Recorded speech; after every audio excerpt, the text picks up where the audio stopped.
It's a yo-yo. Fun little toy. A great way to have an active meditation. Just watch the yo-yo. See it up and down. But also, I want to use this fun little toy as an example of how we reach the higher dimensions that we are learning about in science. We are three-dimensional beings living in a possibly 10 or 11-dimensional existence. Some say even more when they get into the quantum physics and the breakdown of existence as we are able to imagine, and all the possible imaginable existences that could be in our realm. And this is a great example of how we can move our thought processes from the first to the fifth dimension and beyond.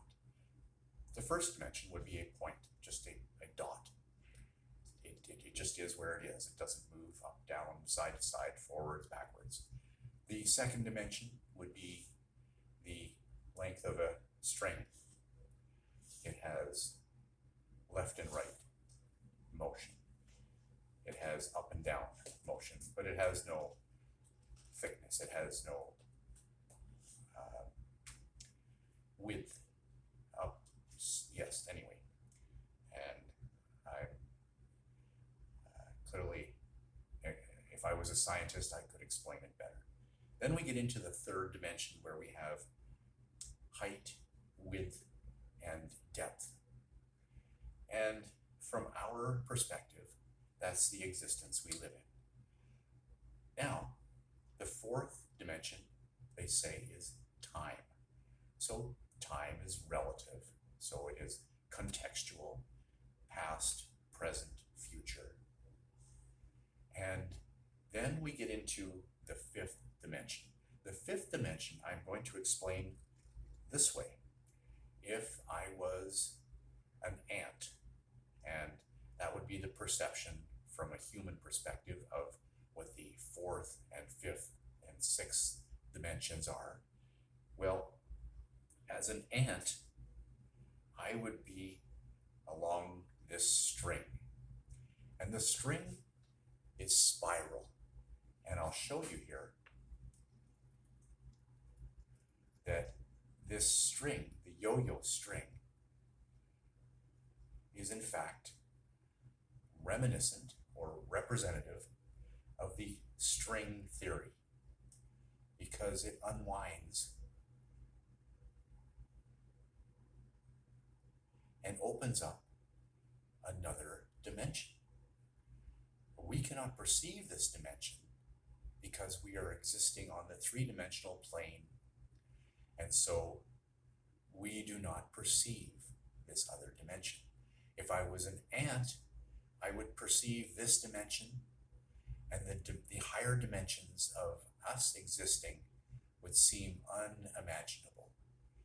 And so this is just a quirky example of what the fifth dimension and sixth dimension and so on that would be understandable to the human or to the ant from the ant's point of view.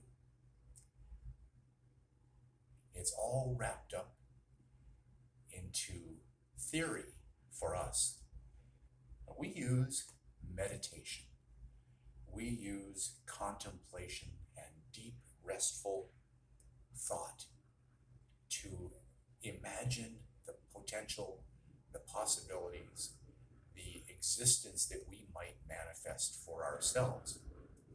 And we do this with the idea that we don't have a complete understanding of these other dimensions, but we do know that they potentially exist and that we have the ability to potentially make contact with them. And that is why we pray, why we have known before we scientifically were able to explain the concept of God. And in the scientific realm, they say that God lives in the 10th dimension. This is where all knowing, all being, all potentiality, all power is attainable. That above that, there may be even the brain, the 11th dimension. So we know these things as a human experience from anecdotal evidence. We've seen miracles happen before we understood science, and we accepted those as miracles, and then we moved to a place where we knew it as science. And this is what we're doing now. We're going to move ourselves from the realm of religion and simple belief to a greater understanding of creating acceptance and knowledge, because we can use the scientific method to manifest our knowledge, to create our existence, and to shape our reality.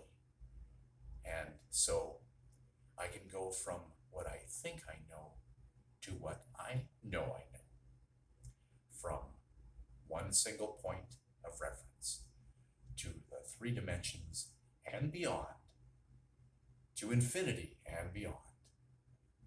Each day, in the best way, I become better and better and better, and I remind myself, have you been told today, I love you?